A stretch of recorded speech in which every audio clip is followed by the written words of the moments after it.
जब make in India कहते हैं तो मेक फॉर इंडिया भी है, क्योंकि 125 करोड़ का देश है, इतना बड़ा मार्केट है। लेकिन हम चाहते हैं कि वो फुल प्रूफ कैसे बने, आसान कैसे हो और सामान्य मानवी के लिए वो इजीली एक्सेसिबल कैसे हो। ये अगर व्यवस्थाएं देने में हम सफल होते हैं, और मैं मानता हूं कि हमारे देश का नौजवान हमारी अपनी समस्याओं को, यहां किसी ने कहा कि मैं अगर उस देश को उसकी समस्याओं को समझूंगा, शायद तिवारी ने कहा, मैं अपनी समस्याओं को समझूंगा तब जाकर के मुझे रास्ते खोजने का सूझेगा। और ये जितना हमारा बढ़ेगा, देश के विकास के लिए बहुत संभावना है। उन संभावनाओं को लेकर के, छोटी छोटी आवश्यकताओं से लेकर के बड़ी बड़ी, और स्टार्टअप का मतलब ये तो नहीं है कि हर किसी के पास $1 बिलियन का काम हो रहा है और 2000 लोग काम करें, जरूरी नहीं है।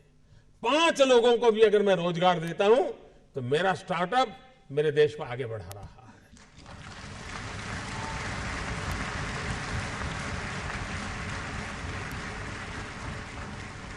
एक साइकोलॉजिकल चेंज लाना है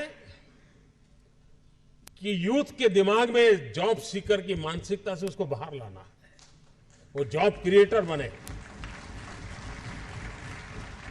और एक बार उसके दिमाग में आ गया कि मुझे 2 लोगों की जिंदगी को बद संभालना है, वो कर लेगा। हमारे देश में एजुकेशन इंफ्रास्ट्रक्चर पर बल दिया जाता है, टीचर के अपॉइंटमेंट पर बल दिया जाता है, वो काम हो भी रहा है। लेकिन समय की मांग है क्वालिटी एजुकेशन की। गरीब से गरीब, दूर सुदूर जंगलों में रहने वाला व्यक्ति हो, पहाड़ों में रहने वाला व्यक्ति हो, मैं ऐसे कैसे चीजों को खोज के निकालूं कि उसी क्वालिटी का एजुकेशन जो अमीर घराने के बच्चों को मिलता है, उस टेक्नोलॉजी के द्वारा गरीब से गरीब तक मैं कैसे पहुंचाऊं। और देश तब बदलेगा कि हम समाज के आखिरी इंसान को इस सुविधाओं से लाभान्वित करके उसकी जिंदगी बदलने का अवसर दे। हमें उसको फीड करने की जरूरत नहीं पड़ेगी। अगर उसको क्वालिटी एजुकेशन मिलता है तो वहां भी ऐसे स्पार्क वाले बच्चे होंगे जो उठ करके खड़े हो जाएंगे और दुनिया बदल देंगे। हेल्थ सेक्टर, आज हेल्थ सेक्टर ज्यादातर डॉक्टरों पर डिपेंडेंट कम है, टेक्नोलॉजी पर डिपेंडेंट है। डॉक्टर भी खुद टेक्नोलॉजी पर डिपेंडेंट है। मशीन तय करता है कि तुम्हें क्या तकलीफ है, फिर डॉक्टर कहता है ठीक है, मैं किताब देखकर ले लो। इसका मतलब हेल्थ सेक्टर में टेक्नोलॉजी इनोवेशन की संभावनाएं बढ़ती चली जा रही है। लेकिन भारत जैसे देश में ये अफोर्डेबल कैसे हो, ये हमारे सामने चुनौती है। सस्ते में सस्ता व्यवस्था का कैसे बने, इस पर हम सोचें, नएपन से सोचें। और इसलिए स्टार्टअप कहने के बाद कुछ लोगों की सोच होती है तो बड़ा हाई फाई होगा, लैपटॉप के बाहर दुनिया कुछ नहीं होगी, मोबाइल से जुड़े होंगे। ऐसा नहीं है। ये लोग हैं जिन्होंने कोई न कोई कमाल किए। यहां हर प्रकार के लोग हैं। आप देखिए हैंडीक्राफ्ट, भारत का हैंडीक्राफ्ट दुनिया में अपना डंका बजाए, ऐसी आप ऐप बना करके दुनिया में प्लेटफॉर्म क्यों न खड़ा करें। सिर्फ ई कॉमर्स नहीं, हम उससे 2 कदम आगे कैसे जाएं और उसमें जैसी ग्लोबल रिक्वायरमेंट हो वैसे डिजाइनिंग भी प्रोवाइड करें, ताकि हमारा जो गरीब आदमी गांव में बैठ करके छोटी चीजें बनाता है उसको भी आइडिया मिला कि नहीं, ऐसा नहीं, ऐसा करो, यहां स्टिच मत करो, यहां करो, लकड़ी ऐसे मत रखो, लकड़ी ऐसे रखो। वो अपने आप बदलता रहेगा और आपकी रिक्वायरमेंट को पूरी करेगा। इसके लिए जो कनेक्टिविटी चाहिए, ये बड़ी रिक्वायरमेंट है। और ये काम आप नौजवानों के दिमाग से हो सकता है। और इसलिए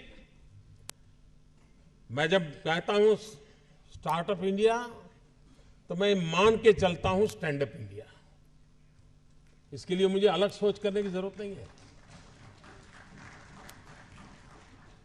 जिस देश के पास 800 मिलियन 35 से कम आयु के नौजवान हो, जिस देश के नौजवानों के पास टैलेंट हो, हाथ में हुनर हो, अपरंपार सपने हो और पूरी दुनिया में अवकाश ही अवकाश हो, क्या नहीं हो सकता है।